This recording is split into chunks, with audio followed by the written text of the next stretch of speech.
Alright, time to get this next fest under the way. As long as I've not forgotten anything, which I've probably forgotten something. But, worry about it when we run into it. Everything's fine. So, first off, we have Moonsigil Atlas. I tested this out a little bit. I've actually done one fairly successful run to see how I felt about this before committing to putting this one in here. This is also one of the few games that I actually got put into the list because I got a response on social media when I was asking for demos. So, of course, this one gets top billing because of that. But it also has a very interesting gimmick to it. So it had plenty of reason to be on the list even without that. That just happened to draw my attention to it. Now, I could explain ahead of time how Moonsigil Atlas works, but I think it's better you all get to see it firsthand because it will immediately make more sense when you can see it.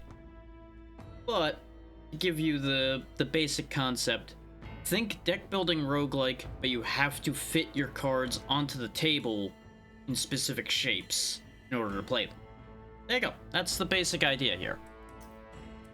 It's got your standard settings, including a optional mutant background, where the default is that the audio plays when you click out of the window, so good job on that. You have some quality settings. You've got a fast mode as well if you need one. It already moves pretty quick, so I would be curious to see how the fast mode goes, but I don't see any real need for it. Audio settings should be good, but if anything gets loud, you know what to do. So, unfortunately, we don't have any of the other characters available. We just have Felderin the Lost Chronicler, a collector of ancient lore who seeks to uncover the mysteries of the destroyed Lunatry civilization. Draw cards, multiply damage, and our starting specific ones are Starfall and Dissipate. Now, you'll notice the shape on these cards. These shapes are relevant. These are the shapes you have to fit onto the board in order to use it. And these runes here are what apply the shields from these cards. So positioning is doubly important when it comes to blocking. It'll make more sense as we go as far as that applies. And Dissipate is a wonderful move because it removes, say for example, our gigantic Starfall here from the board without removing the fact that it's benefited us. So I think runes have to stay. I'm not 100% on that part. We'll figure that out as we go.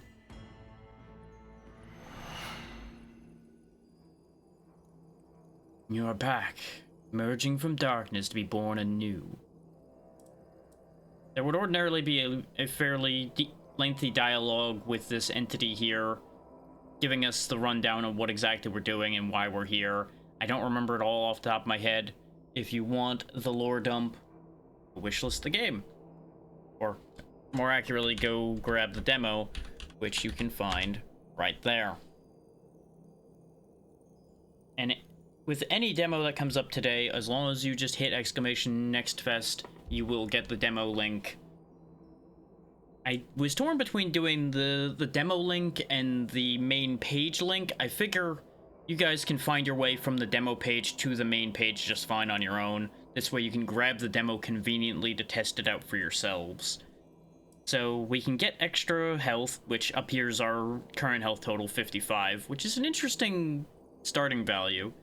We can change one of our cards into something completely different, or we can add a mire to our deck, which I don't know what mire looks like, but it will be a negative, and get one of 3 random rare cards. I'm feeling just doing the funny transform move here. And we'll just transform one of our basic bolts. What did we get? We got Disperse. So it's a 4 shield rune, and it also removes a non... Oh no, that removes even hostile sigils. That's actually going to be huge then. There are going to be hostile sigils placed on your board in later fights. And yes, that clogs your board as much as you might think it would. Not to mention it has the obvious negative effects of whatever that hostile sigil will do as well.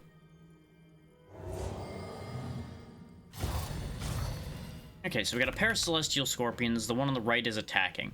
See this board up here that the 55 is surrounded by? This is where you can play your cards. You have to fit these shapes onto this board each turn in order to do anything. Now, since this Scorpion's attacking, this area that's slightly highlighted here, that's where you want to put your runes that apply shielding in order to protect yourself. So, just so you guys get an idea, I'm going to place one of my wards here. You'll notice now that shield is applied to this attack. So if I place another ward here, that will nullify that attack entirely. I could have also used Disperse to remove the ward, but we don't have enough attacks here to make that really a relevant play. So we'll just chuck down a bolt. He's got less health, so we'll hit him. He's also going to be buffing himself, so we want him gone first anyway. So now he will be hitting harder than the other one. There's our Starfall. We can go ahead and just chuck that there. Whack him for a bunch of damage. You know what? I don't know if that entirely would qualify for Flashing Light Warning, but I'm going to go ahead and put that up anyway. Just ignore the extra part to that. That's not there. Doesn't need to be there.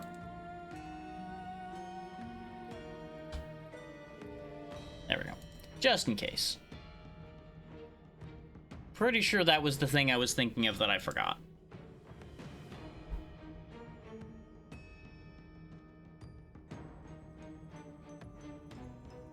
Either way, onward and upward. So, let's see, you've got 6 health left. We can just kill you off, which does make that block I put there irrelevant, but that's okay. So that'll deal 4, and this will deal another 4. Removing that Celestial Scorpion from the table. And we're going to lose these cards at the end of the turn anyway, so I'll just demonstrate. They dissipate makes that sigil disappear. Nice and helpful, really. Let's see. Let's go ahead and chuck down a ward. Because we can follow that with Disperse. Get rid of that, just as another example of how all that works. Unfortunately, we again don't have anything to make that worthy of a follow-up. We need more card draw before plays like that start really kicking off. Which, there is card draw in this game. You can actually get some fairly hefty card draw. Under the right circumstances. In my test game, I had enough card draw that I couldn't fit everything on the board. So, it definitely can get a little wild. And we win. There's our first fight, done and dusted. Volume is just like a touch high. We'll just nudge that down ever so slightly. Ooh, we've got some good things here. So we got Torment. When you play it, discard 1 card, but also draw 2 cards. Curiosity. While it's on the board, when you draw a card, deal 2 damage to all enemies, and when it's played, you draw a card. And then Corlim's Verse. When you play it, activate all of the turn start effects of all non-hostile sigils in play. I had, in my test game, a bunch of turn start effects that would deal damage, and I happened to pick up Corlim's Verse after getting all of those. So it was as delightful as you might think. I throw Corlim's Verse on the board, half the board explodes, and it was beautiful. But in our particular case, I think I'm taking Curiosity. Not only is it a fairly small sigil, but it's guaranteed to give me card draw, and in the future, when I get the rest of the card draw that I'm hoping to get, we can deal damage with it. So it should work out pretty well for us. So we can either put removal on a sigil, or we can get into another fight. Now, we get a card pack if you forge a sigil, or we can just get rid of a card straight up if we go this way. I'm thinking we go to the sigil forging, though. Remove a tile from one of your cards. So basically we can shrink one of our little tiles here. I'm actually going to shrink one of the wards because it'll be easier to fit it into places with this piece missing.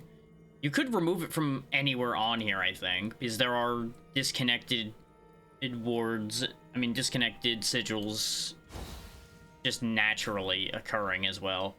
But what I wanted to do out of that was I wanted to get to the card pack to get more options available to us.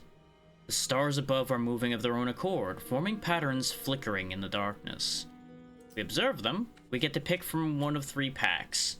Now, random is exactly what it says on the tin. It's random. This has whatever rapid-fire attacks are available to this character.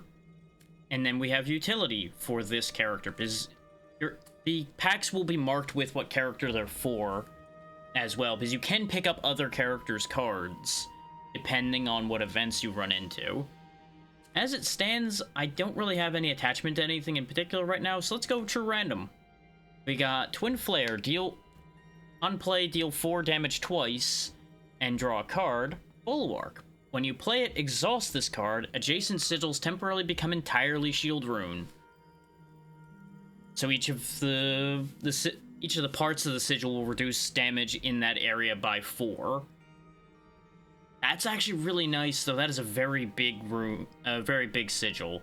I'm gonna end up using rune and sigil interchangeably, and it's gonna be a little bit confusing. I apologize for that. But unfortunately, the two are married in my brain, so they end up getting used interchangeably. And See Beyond. When you play it, draw 3 cards. And also, when it's played, infuse a card in your hand with Focus 2. Focus 2 increasing all damage dealt by the card that's focused.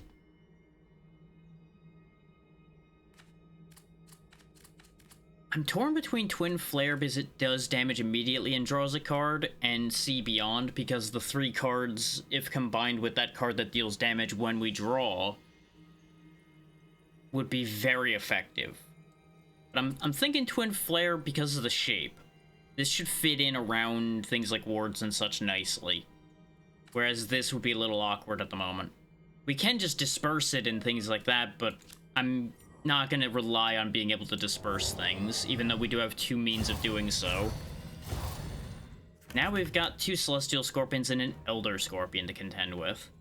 So this is going to get a little rough, because we're not going to have enough shield to block all of what's coming in here.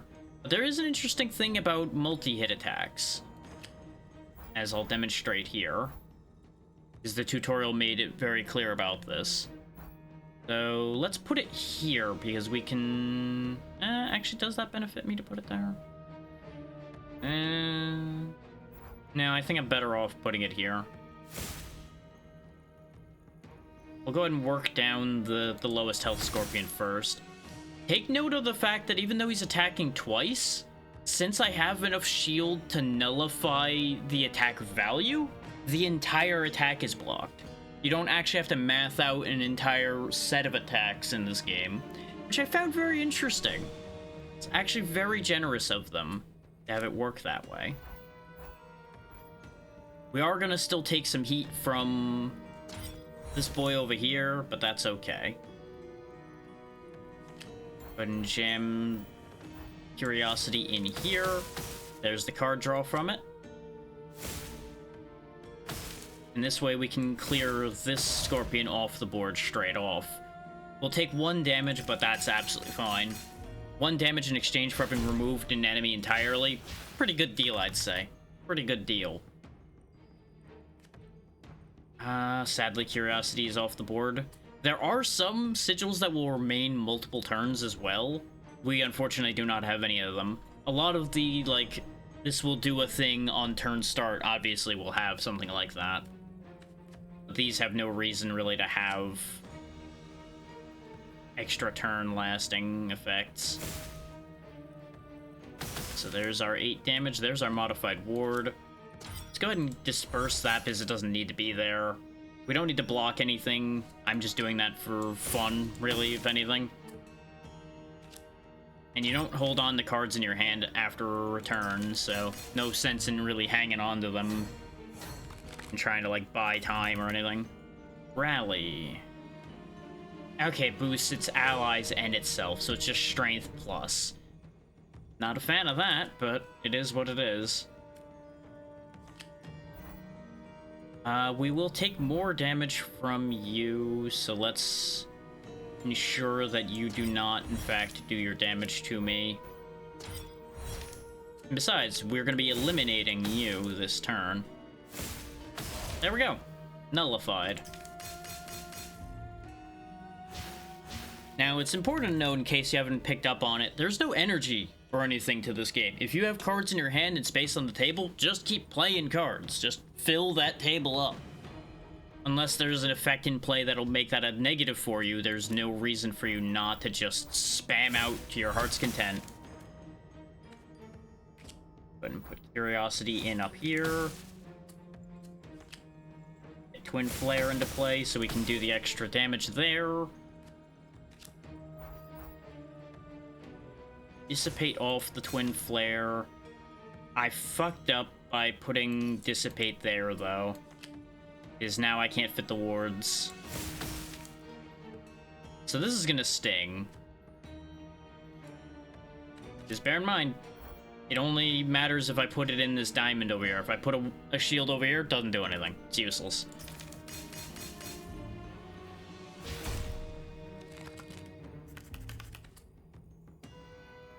Like, y'all will end up having missed out a little bit on the misplays from me learning initially. But rest assured, there'll be plenty of misplays to be had, as demonstrated there. Okay, we saw See Beyond already, but Condemn persists for 1 turn, so it only gets to do its thing once, but on the start of the next turn after it's played, it deals 30 damage to something. So that's pretty fun.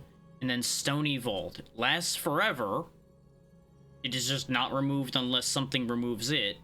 When it's played, you don't have any more copies of Stony Vault, and every turn you get a copy of Gravel. Oh, which also inherits any focus Stony Vault has. Gravel being just a single tile 2 damage exhaust. Could be fun, but also flood your deck miserably. Actually, no, the Gravel exhausts, so no, it wouldn't actually flood. Unless you start really just hanging on to them for some reason. I'm assuming adding a card to your hand doesn't count as you drawing, because it doesn't say draw. Condemn could be fun, but I think Stony Vault would be more interesting. Especially if we can actually start getting things that give focus. I haven't seen these enemies yet. The Void Ravager and the Star Weavers. Space Spiders. Why did it have to be Space Spiders?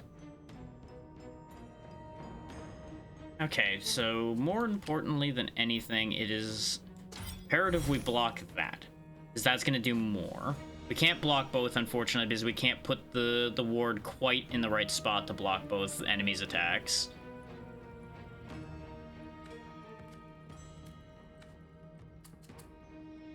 Let's go ahead and get Curiosity down, and just for the card draw. Okay, there's Starfall, so we can actually block this attack, because we can jam Starfall in there.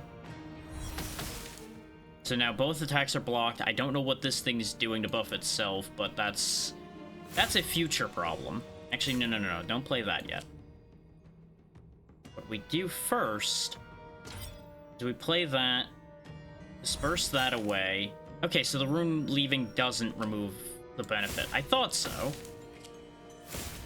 I was pretty sure I had tested that, but I wasn't sure. So now we removed that enemy, and we still block all the damage. So it's just a win across the board for us. Something I neglected to mention when I was starting up, by the way, is unlike previous Next Fests where I was doing a half an hour to an hour, I'm going to try to prioritize giving each demo an hour. Because the last few Next Fests, we kept having a bunch of demos get cut short because of the half an hour to an hour marker. So I'm going to aim for an hour. If a demo is shorter than that, so be it. Also, a lot of the things I'm planning on covering today are things that would more than likely last longer than that. You're not attacking, so it's safer to put this over here. And work you down.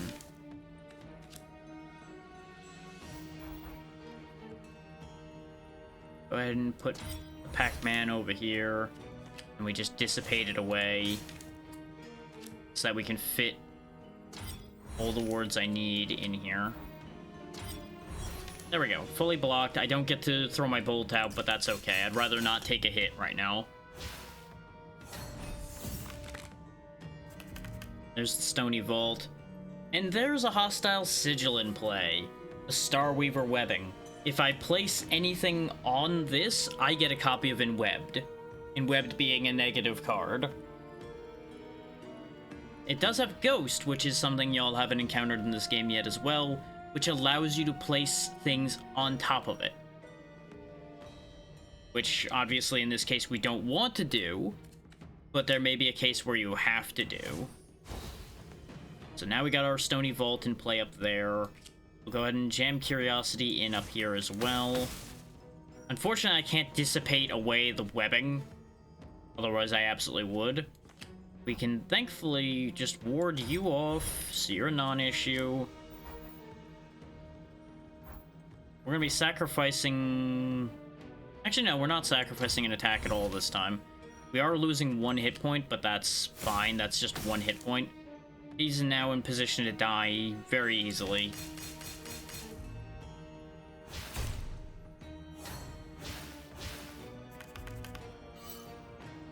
There's our free gravel. So let's just start as we mean to go on, bolt you right on out of here, make you a non-issue.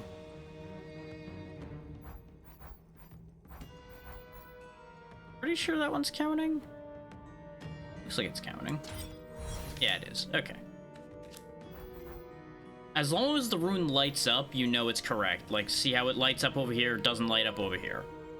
So if you have any questions about that, just trust the system a little bit there. It'll steer you correctly. Let's go ahead and chuck our Disperse in here. Because even without removing something, we can actually fit the bolt in anyway. This way we only take 1 damage instead of a lot. Just to put it simply. And since we keep generating gravel, I can just keep chucking rocks at him. Doesn't really matter how I arrange these, particularly under our current circumstances.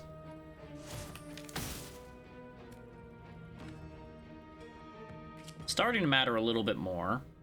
Slightly regretting my life decisions, but what else is new?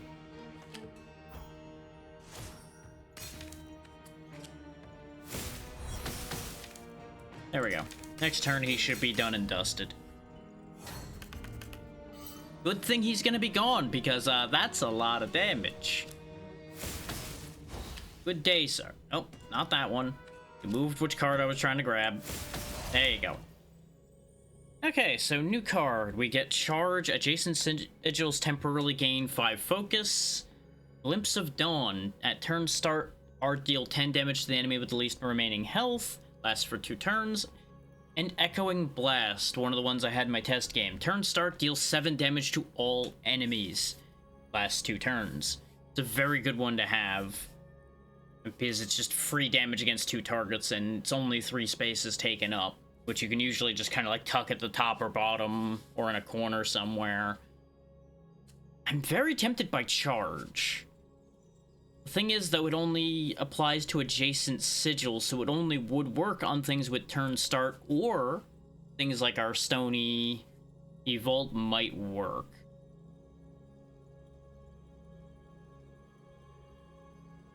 Wait, no, it does work on everything. This effect will be added to sigils that are played next to this one. So that implies that if you play a sigil next to this after it's placed, it'll work.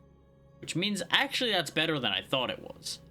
I was assuming it would only apply to sigils that were already on the table, because that's usually how adjacency bonuses work in other things. So that's good to know. That's potentially a good trick. So let's toy with that idea. I'm interested to see how that plays out. So we got a Forbidden card pack, and a card removal. Obviously, I have no reason to remove anything right now. So let's take the Forbidden card pack. You have done well to come this far, frail one. Your name will not be forgotten. So now we get a Forbidden card, which is one of these gray cards here. His Embrace, which is a huge card, takes up the whole board aside from a hexagon in the middle, pretty much. But adjacent sigils temporarily gain Ghost, and Runestorm Resonate 1. Ghost we've already talked about. Runestorm, this sigil's rune effects are applied to all enemies regardless of position. This sigil's play and Ash cast effects happen X additional times. So basically, whatever you play hits the whole board and does it more than once. Pretty potent for how much of the board it takes up, and since they temporarily gain Ghost, I can actually just keep playing things within that little space in the middle. So that's an interesting idea. Then we have Fading Resolve, remove a non-hostile sigil from the board, just like the ones we have. And it itself gains Ghost, so it just stays out of the way. And then Ruko's Touch. Get 4 shield, draw a card, and it's just a single tile shield card. So that's very interesting. I'm taking his Embrace, though, because I'm too curious to see how that's going to play out. We've got a Rune Guard Fluctuator here. He's going to do a bad thing to me. I just don't know what kind of bad thing yet. We do have a chance to try the Stony Volt charge plan here. Why does that look like that? Oh, I think that's just how that looks. Never mind. Does this have Ghost?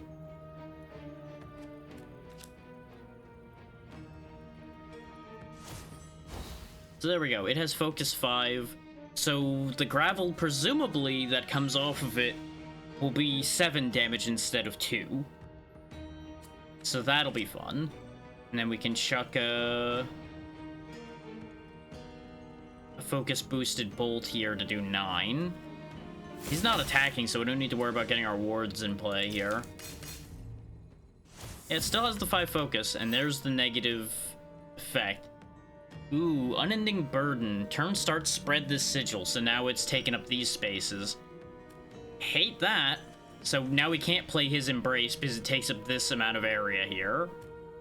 And our Stony Volt's also stuck in play already anyway, so even if I could get rid of this, we wouldn't be able to do anything about that one.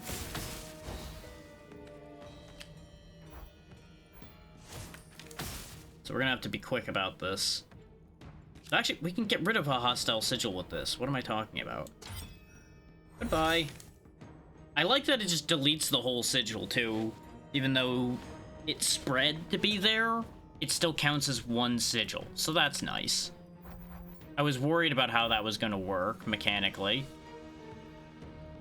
Yeah, I can't block this whole attack because I wasn't paying enough attention where I was placing things. Like the silly man that I am.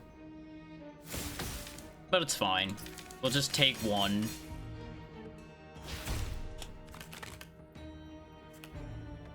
All things considered, 1 hit? That's fine. Compared to what could have been.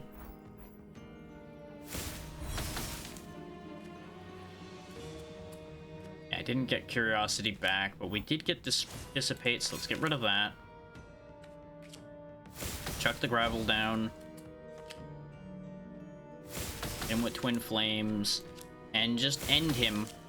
End this man's whole career. There we go. So let's see, we got Focus Strike. Deal 7 damage if the sigil has Focus. Deal 7 additional damage. Which I presume is also affected by Focus, so that would actually do a lot. We could get another copy of Charge. Or Unstable Glyph, which is a bunch of disjointed spaces. But adjacent sigils all deal 3 damage to all enemies. Kind of interested in this idea here. Because I think this will be really funny under the right circumstances. And honestly, I can pair that with, like, my little gravel rocks and such as well. And that should work out pretty smoothly, all things considered. Because not only are they small, but I can play a lot of them around it. So let's see, we got a card pack, and we can add a shield rune to a card. Let's just, since I'm aiming to show things off here more than anything, let's keep grabbing card packs. So we got random, rapid fire, and draw. I would like more drawing cards, please. So we've seen See Beyond before. We have Discovery. Add 2 copies of Seek to your hand, which draws 2 cards and exhausts. That's actually really potent if it shows up at the right time with our deal damage on draw card. But that is a very narrow opportunity. There's also the potential of Veni. On play, transform this card into Vidi, which then transforms into Vici, because Veni, Vidi, Vici.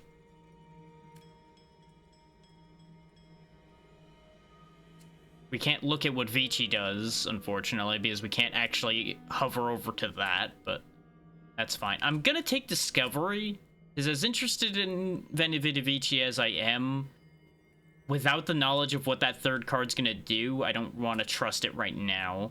And I want to see my setup here with, where is it? Curiosity work out.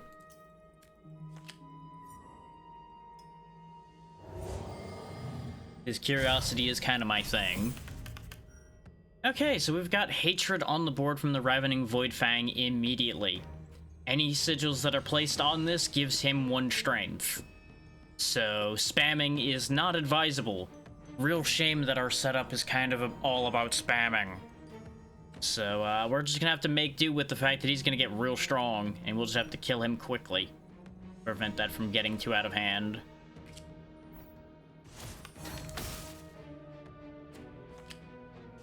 As you can see, his strength is already getting dangerous. Thankfully, with our wards, we can outpace his strength at the moment. Because that'll equalize and we'll at least have done damage. And hopefully, the setup work I've done there will benefit us enough to make up for that. Okay, Unstable Glyph is here, Twin Flame. His Embrace showed up right after I placed the Vault again. So we're still not getting to use that. I need to start playing the Vault in the middle somewhere just so it stops shooting myself in the foot every time. But it's fine. We can work around it. It's not quite any, like, really clever placement I can do to keep this out of the way, but I don't really want it that out of the way anyway, really, do I? No, not particularly, I guess. That doesn't work. This does work. He's not attacking this turn, so we can work around that. So we don't need to fit the ward in.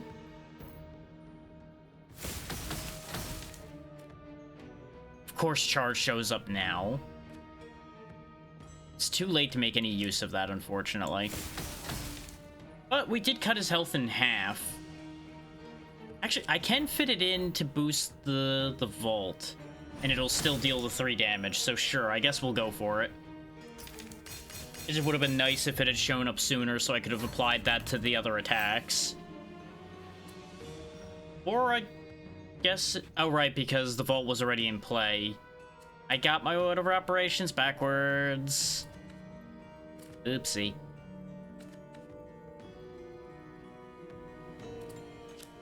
Oh, let's go ahead and play Discovery, get our Seeks. See about doing some fishing. Okay, there's Curiosity right after I burned all of the draw. That's fine, we'll play it anyway, because it'll still draw and do damage on its own. Made a whole mess up here, but that's okay. So first we dissipate. Get rid of the triangle of nightmares up there. So I can squeeze the gravel in up there. Then we disperse. Probably should have done this the other way around in hindsight, but too late to worry about that now. Disperse to remove that. So that I can fit a ward in here. And still get a bolt off on him. You'll notice the boosting strength sigil's not there anymore, so I don't need to worry about how many cards I'm playing. We're still gonna take 7, but it's way better than what we would have taken. I really should have just not been so greedy at the beginning. but that would be if I was actually worrying about guaranteeing success here.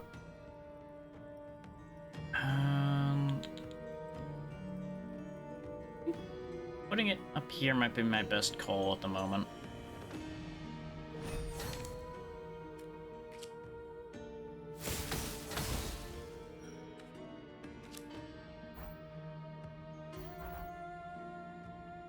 I did this completely in the worst order possible again, I'm realizing. Because I should have placed the unstable glyph after it, but I keep getting the order of operations for that wrong. Because you would think it would be an either or, like, adjacent sigils would be if they're there already or if they're played after, but it's just not locking into my brain that that only goes the one way. So I can either search for more cards. Actually, no, I can do both. So let's play that. Get our Seeks out in the hopes that we can fish for some other things. Oh, he's gonna die anyway. I don't know why I'm fiddling about. Die. We could get Farsight, which lasts one turn, draws 3 cards, another copy of Curiosity, or a copy of Moderation. Every turn, draw 1 card, lasts 2 turns.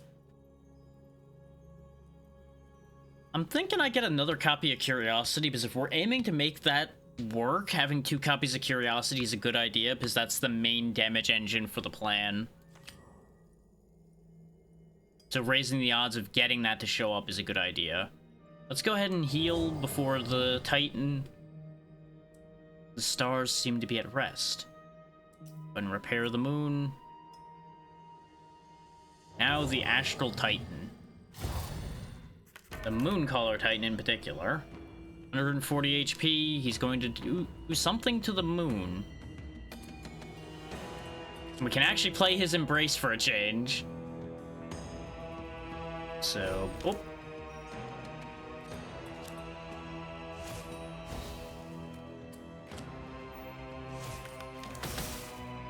Drew 2 cards off of that. I don't have a space for Unstable Glyph, unfortunately. And everything else I drew was damn wards.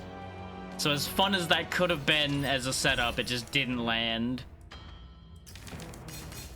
But there's how that's supposed to work, is you just start jamming things in place. Now you'll notice there's a Moon of Ire and a Moon of Wrath on the board now, so we have 2 additional enemies to deal with. While Ire is in place, the boss takes 25% less damage and gains 1 strength every turn. And while Wrath is on the board, they similarly take 25% less direct damage, but gain 3 stacks of strength every turn. So Wrath kind of needs to go first. So now let's do this the smart way this time as far as our charge goes, and play that first. Then we put Curiosity in down here. Put Twin Flare here. You'll notice we've done a lot of work immediately this time. We can sneak a Starfall in as well, and that gets rid of Wrath straight away. And now we have Moon's Heart. On play, exhaust this card, but on every turn start, draw an additional card, and it lasts forever. We also can play cards in the space that moon used to exist in. So we'll go ahead and chuck the Moon Heart in there to make my life a little easier. And we will also... I guess it doesn't fit there, huh? I should not have put that there if I was planning on putting this over here. It's fine. Go ahead and put that there. Remove that. Now, I could do more damage with a bolt, but I think I'm going to go ahead and block some of that 16 a little bit more there. This way we only take 4.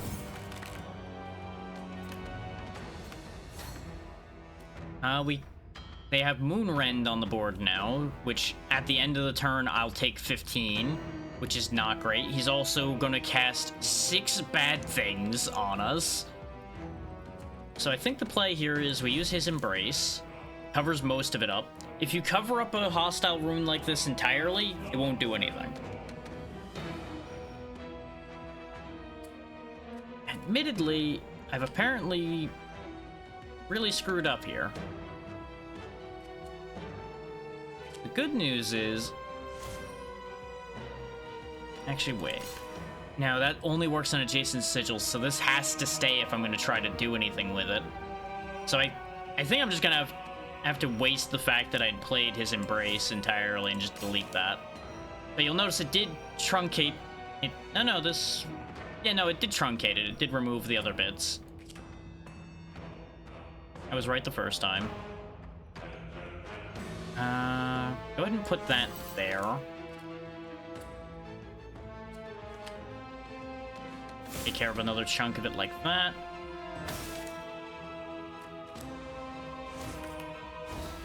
There's Curiosity at a good time.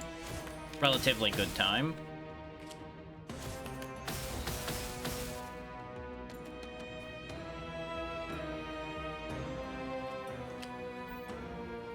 Go ahead and Starfall. It's a little bit wasteful, but it gets rid of him. Now we have more space to play, and I can play another Moonheart.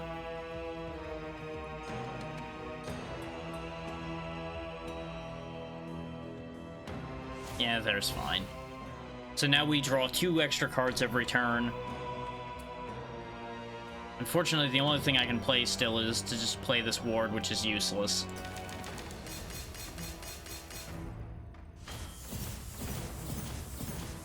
And there's all of the hostile wards, which are all Moonquakes. So 4 damage if any of them are still on the board each. Not really something we want to allow to happen. Want as much room for this as possible. This also does cover that up nicely. Based on the attacks I have in hand, putting this here is fine.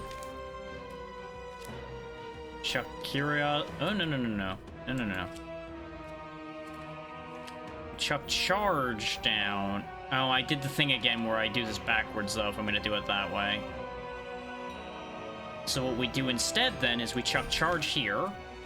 We chuck Curiosity here between the 2 of them.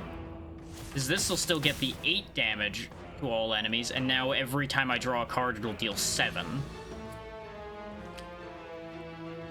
We can combine both of them for this one as well. Do a ton of damage. There's another Curiosity. So let's go ahead and put that in focus range as well. Dissipate... something. Probably the Twin Flare to make room?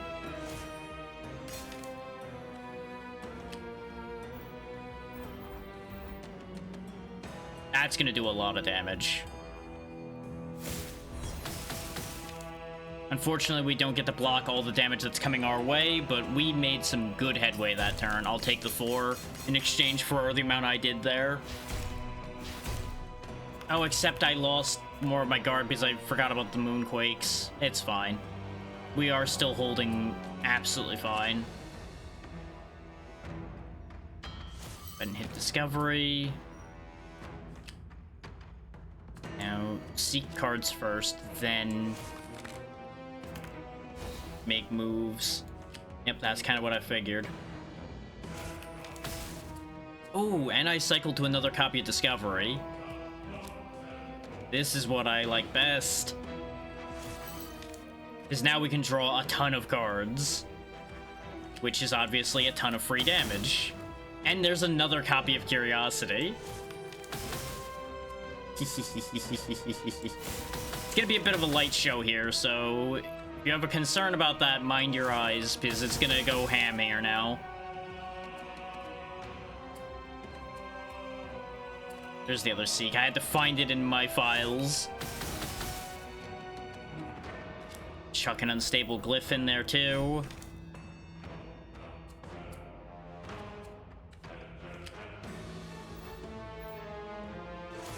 Dissipate the Discovery out of there. So we disperse the other Discovery. And then we'll just end him with a bolt. Ta-da! What a ridiculous course of events there. Dark Resonance. Turn start, deal 6 damage to all enemies. Turn start, draw a card. Turn start, all sigils in play with turn start effect gain 2 focus. And it lasts for 3 turns. That one's pretty nifty. Clarity. When played, exhaust this card. Lasts forever, and while it's on the board, the first sigil you play each turn is immediately removed from your board. So you can just play a card for free, basically, every turn. And it only takes up 2 tiles. That's pretty good. Keystone is similarly only 2 tiles and exhausts unplayed. All adjacent sigils get bolster 4, so 4 additional defense on any shield runes. Ooh, they're all really, really good. But I think I'm taking Clarity. And we also get our first artifact. Flywheel. Whenever you shuffle your draw pile, deal 3 damage to all enemies. Rusted Shears. All attack runes deal 2 additional damage. And Weatherworn Tome. At the end of each combat, the moon recovers 4 health. Let's take the Flywheel since we're doing a bunch of cycling. That seems like the winning choice here. You have slain the first of the Astral Titans. No small feat, but the remaining 2 are even more formidable. Slay the others, free me, and I'll return the universe to peace and righteousness at last. That still sounds somewhat suspect. Behold the Molten Crag, a world on the brink of destruction in the second Titan's wake. And now we got a whole new board to go through. We got a Flamewing Scorcher who is playing Scorches on the board here and doing a 7 attack, and a buff all at once. So it's a little bit of a busy situation here. A little bit busy. Go ahead and get our Unstable Glyph down. Get our Stony Vault down and deal free damage from it. That. Get our Bolt down to remove that one. Disperse our Unstable Glyph now that we don't need it. Actually, no. Disperse the Bolt, so I can fit the ward in up here and still get the extra damage. So he's blocked, has already taken 17, and I'm already set up with my Vault. All things considered, a pretty good start, but I did the stupid thing again where I ruin any play involving his Embrace. Maybe I'll just remove that card at some point. This really just isn't working out. I always misplay with that thing. Go ahead and get some Seeking done. There's Clarity. And now I assume the first card after it's played will be removed automatically. So if I, for example, play this Bolt... Nope. I guess it only works on... Oh yeah, it is first of each turn. So I guess it technically wouldn't be the first one played this turn, even though it's the first one played after it has been played. Let's go ahead and just dissipate that away. That's why I tested that, is because I knew I could remove it. Put Curiosity on the board to join the other Curiosity. Do a bit more Seeking for some free damage. Chuck a Gravel into play. This charge is unfortunately too late, so we'll go ahead and just Starfall him. And there we go. Already down to 26. They're gonna probably put a bunch of the same thing they put down before.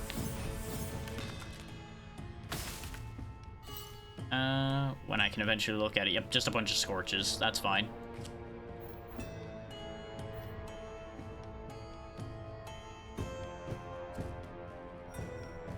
Oh yeah, it's when I play something on it that I take the damage. So I actually need to play around them if I really care that much about that, about taking damage. Which, you know, I suppose I should care about taking damage. But we are almost out of demo time here, so... There's only so much I'm actually going to be that worried about that idea.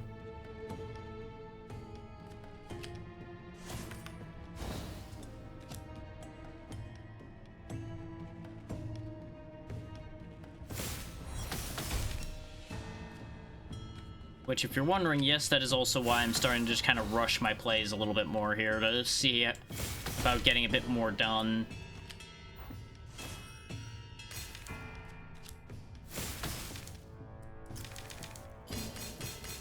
Next turn, we win this fight. Ow.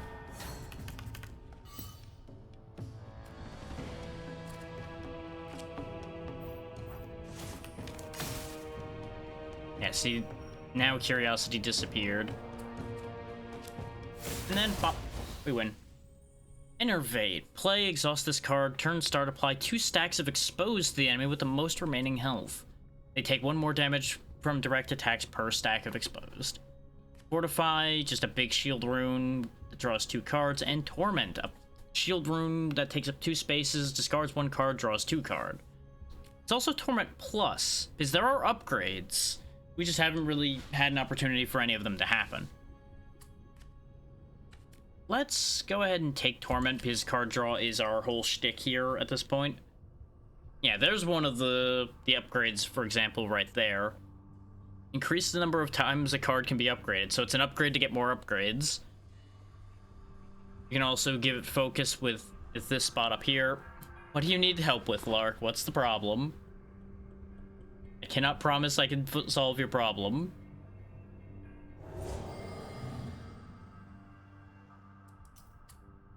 Random, rapid fire attacks, and turns start. We'll go ahead and take random. So let's see. Crescendo. Deal 5 damage. Infuse this card with Multi-Strike 1.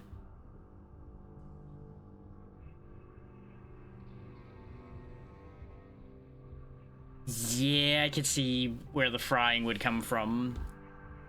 Like, even if you were going into that fresh, Python coding can be rough. As one who did try out the idea of coding in Python once upon a time. So Python is still more reasonable than some languages to code in. Light Scatter deals 12 damage to all enemies on play. Yeah, sure.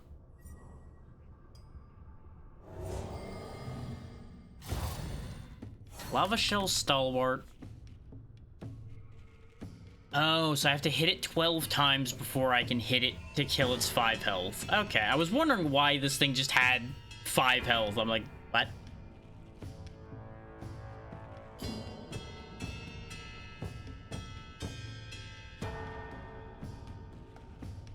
I mean, it depends on what your timetable for it is. If you have to get it done today, then yes, obviously, you gotta get on that. If you do have any time to spare, you could try to let yourself recover before going for it.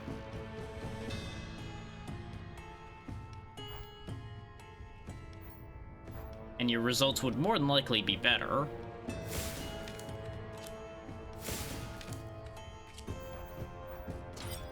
Block some of that damage, that'll have to do. Because unfortunately, most of the time I rush through these fights, but I can't rush through this one since he blocks so many attacks.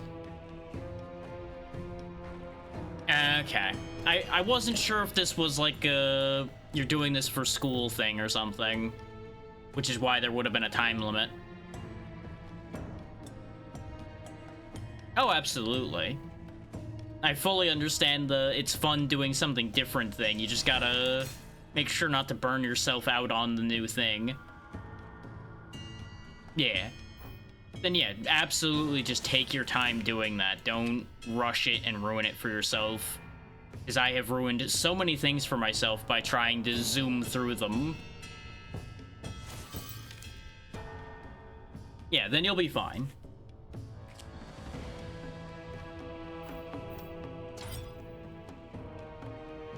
Let's see. Oh yeah, I have to choose the card to be discarded. Let's go ahead and just get rid of the big ward there then. I don't need that. Okay, a bunch of Seeks. We've almost chewed through all of his invincibility slots here. Almost. There we go, he's no longer got any protection. Which means... Can I get the kill this turn? The answer to that question may surprise you in that it's only a maybe.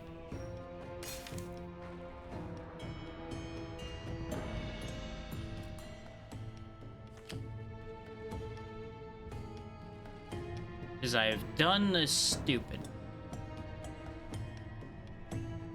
Yeah, I can't fit the Starfall in, so I can't get a kill this turn.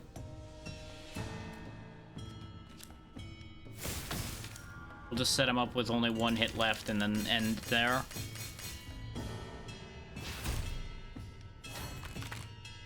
Yeah, no, that's a good perspective to have for it. This way, it may help your brain.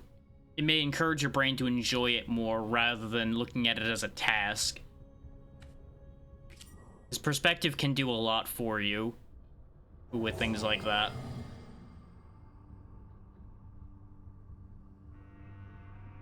You sense a fleeting power in the moon's light tonight. It won't last long. We can chuck 2 focus on something. Which, there's multiple good ideas to that. We can either chuck it on Curiosity and guarantee 4 damage to all enemies on every card drawn, or 5 damage on all enemies anytime something's played next to Unstable Glyph. Guarantee all of my gravel from Stony Vault does twice as much damage. Like, a lot of these would be good to have it. I'm gonna go ahead and put it on the Unstable Glyph, though. Oh, focus will only affect cards that directly deal damage. Huh. But it was working when I played other things. Same way. Interesting. Oh, actually, no. It was because the cards being affected by Unstable Glyph were being affected by focus. We'll just put it on Twin Flare then, and just move on with our lives.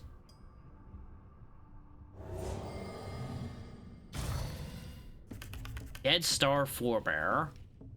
Okay. Have Curiosity. Hit it with a Starfall. Don't have the right ward for this. I have majorly screwed up, but that's okay.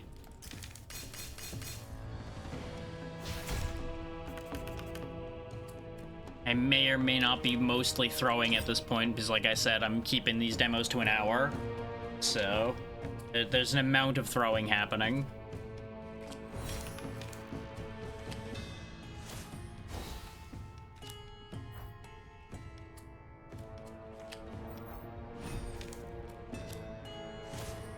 Grant you the focus, grant you the focus.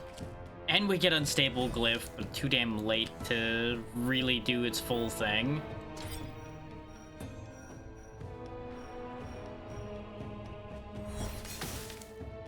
We still got a lot done that turn, though, despite the everything landing in the wrong times. Decay 10 temporarily, huh? All damage dealt by this card is reduced by 10. Great! Great, love that for me. But thankfully that removed the sigil so I can actually still deal damage there. This means this is going to do 0. This is such a good thing that's happening here. Absolutely wonderful. Just the best. Just don't even bother attacking because it won't accomplish anything. In hindsight, I should have just let it kill me, because that would have been a convenient bit of timing. But, you know, survival instinct kicks in and just goes, no. I will not die.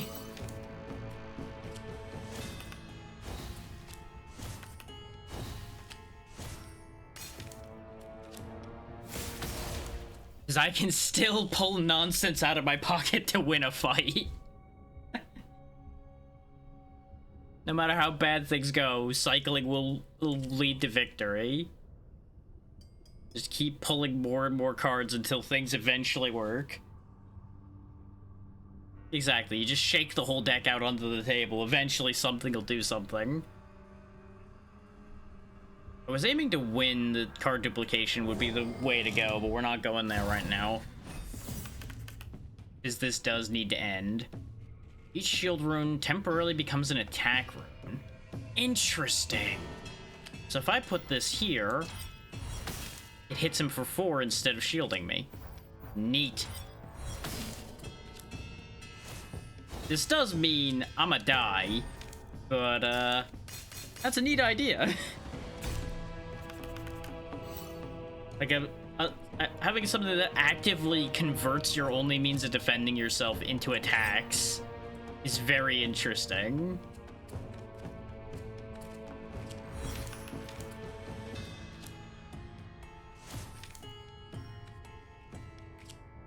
Like, we can actually still turn this around if I really, really want to.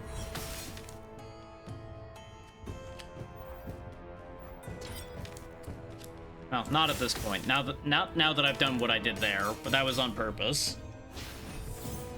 There we go.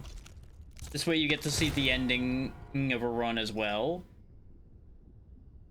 Mastery 1, additional content unlocked. We now have Oblivion Crest, start turn, add 1 copy of Dismantle to your hand, remove a non-hostile sigil, exhaust. Outlast. Other sigils in play with a turn start effect gain 1 persist, so they last an extra turn. And deal 0 damage to all enemies, increased by 4 for each sigil with a turn start effect in play. And then Corlim's Blessing. On play, exhaust this card, it lasts forever on the board. All turn start effects of non-hostile sigils occur an extra time, making for a very powerful turn start, or deck. And then Mastery 2, we get the Mark. On play, draw a card, adjacent sigils temporarily gain 4 focus. Optimize, play, exhaust a card in your hand, and play, exhaust this card. Anything adjacent to this singular spot gets 6 focus. And then Flurry, which is a long string. When played, deal 2 damage 6 times. And now we unlock Aladara, the Shard Keeper, which we will not be seeing. And there is your prompt to wishlist the game, so I will once again also pop the link there for y'all if you are interested in Moonsigil Atlas, which I certainly am. You can do so there. I like that it actually prompts you when you unlock new content too, so you don't have to go fishing for it to find out, hey, did I actually unlock something here, and where did they put it? Because there are games that obfuscate that